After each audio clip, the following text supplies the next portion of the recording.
دو لشکر آپس میں لڑ رہے ہیں ایک میدان میں۔ ایک جنگلی بدوؤں کا قافلہ، جنگل کے لوگ اپنے قبیلے کو لے کر، ایک جنگلی قبیلہ اپنے سردار کے ساتھ نقل مکانی کر رہا ہے ایک جگہ سے دوسری جگہ۔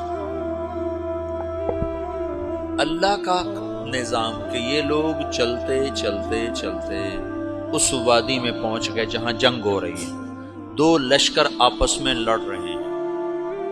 جب یہ وہاں پہنچتے ہیں تو ایک لشکر کے قدم اکھڑ رہے ہیں اور دوسرا غالب آ رہا ہے۔ ان کو نہیں پتا شکست کھانے والے کون ہیں اور فتح پانے والے کون ہیں، ان کو نہیں پتا۔ اس جنگلی قبیلے کے سردار کا نام بھی تغرل ہے، تغرل۔ تو یہ سردار کہتا ہے جو شکست کھا رہے ہیں ان کی مدد کرو، کچھ پتہ نہیں کون ہے، کہتا جو شکست کھا رہے ہیں ان کی مدد کرو۔ تو 400 وحشی جنگلیوں نے فاتح لشکر کے پیچھے حملہ کر دیا۔ تو ایک کافی ہوتا تو 400 دوڑ دوڑ جب تلواریں پڑیں تو چند لمحوں میں نقشہ بدل گیا، بھاگنے والے جم گئے اور جمنے والے بھاگ پڑے۔ جب جنگ ختم ہوئی تو شکست خوردہ لشکر کے بادشاہ نے ان کو بلایا، اسے پوچھتا ہے مجھے جانتے ہو میں کون ہوں؟ کہا نہیں۔ کہا تو تم نے میری مدد کیوں کی؟ کہا انسانی ہمدردی کی وجہ سے، تمہیں شکست ہو رہی تھی اس لیے تمہاری مدد کی۔ اور اس نے اپنا تعارف کرایا، میں ہوں سلیمان سلجوقی، ترکی کا بادشاہ۔ مسلمانوں کا لشکر تھا اور تاتاریوں سے شکست کھا رہا تھا، تاتاری فتح پا رہے تھے، مسلمان شکست کھا رہے تھے۔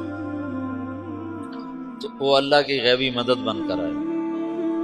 تو وہ اس سے کہتا ہے میرے ساتھ رہنا پسند کرو گے؟ تم نے میرے اوپر احسان کیا ہے، میں اس کا بدلہ دینا چاہتا ہوں، میرے ساتھ رہنا پسند کرو گے؟ کہنے کا کر لوں گا۔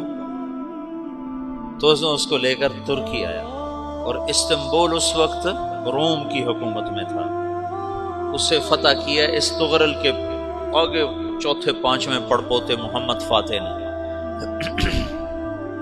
تو یہ استنبول ہے، یہ ترکی ہے، بیچ میں ایک چھوٹا سمندر ہے، یہاں ایک جاگیر ہے۔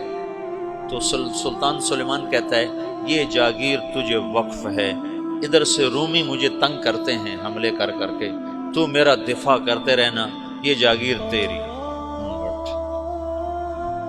اس جاگیر پہ اس نے اپنے قافلے کو آباد کر دیا، اپنے قبیلے کو، اور ایک چھوٹی سی حکومت بنا لی، جو ایک صوبہ سمجھو سلمان سلجوقی کا، وہ ایک چھوٹا سا صوبہ ہے۔ وہاں جب یہ رہ پڑا تو پھر یہ ایک شیخ کے بیت ہوتا ہے، وہاں شیخ طریقت ہے، ان کے یہ بیت ہونے جاتا ہے، وہ اس کو رات اپنے پاس ٹھہراتا ہے، تو ایک کمرے میں ان کو ان کا خادم ٹھہراتا ہے۔ یہ جب کمرے میں جاتا ہے تو سامنے دیوار میں طاقچے پر قرآن پڑا ہوا ہے۔ تو یہ تغرل بیگ کہتا ہے یہ کیا ہے، یہ کیا ہے؟ تو وہ خادم کہتا ہے یہ کتاب اللہ ہے، قرآن ہے۔ اچھا، وہ اس کو وہاں چھوڑ کے باہر چلا جاتا ہے۔ وہ دیہاتی آدمی، جنگل کا رہنے والا، پہلی دفعہ زندگی میں قرآن دیکھا، وہ کہتا ہے یہ قرآن ہے، اللہ کی کتاب ہے، میں اللہ کی کتاب کے سامنے سو جاؤں، کتنی بے ادبی ہے۔ تو اس نے ایسے قرآن اٹھایا اور سر پہ رکھا اور کھڑا ہو، ساری رات قرآن سر پہ رکھ کے کھڑا رہا۔ رات کے پچھلے پہر اس کو خواب آیا، کھڑے کھڑے اس نے دیکھا کہ اس کی پشت سے ایک چاند نکلا اور شیخ کی بیٹی کے سینے میں جا کے اتر گیا۔ پھر اس لڑکی کے سینے سے ایک درخت نکلا جو پھیلتے پھیلتے پھیلتے 3 بر اعظم پہ چھا گیا، افریقہ پر، یورپ پر، ایشیا۔ پھر اس کی آنکھ کھل گئی، وہ کھڑا ہوا ہے۔ تو اس نے صبح یہ خواب اپنے شیخ کو سنایا، تو انہوں نے اپنی بیٹی اس کے نکاح میں دی تھی۔ اس بیٹی سے ایک بچہ پیدا ہوا، تغرل بیگ نے اس کا نام رکھا عثمان، عثمانی ترک نام سنو، جو میں نے کل بتایا تھا کہ 1924 میں وہ خلافت ختم ہوئی۔ تو ایک بیٹا پیدا ہوا عثمان۔ عثمان نے پھر ایک نئی اسلامی حکومت کی بنیاد رکھی جو 1924 تک چلتی رہی، کوئی 800 سال یہ حکومت چلی۔ تو حکومت کا شیرازہ بکھرا لیکن پھر جڑ جاتا تھا، اور وہ قرن اول والا جوڑ کبھی نہ پیدا ہوا، ٹکڑے بن گئے۔ ان ٹکڑوں میں اللہ لوگ پیدا کرتا رہا۔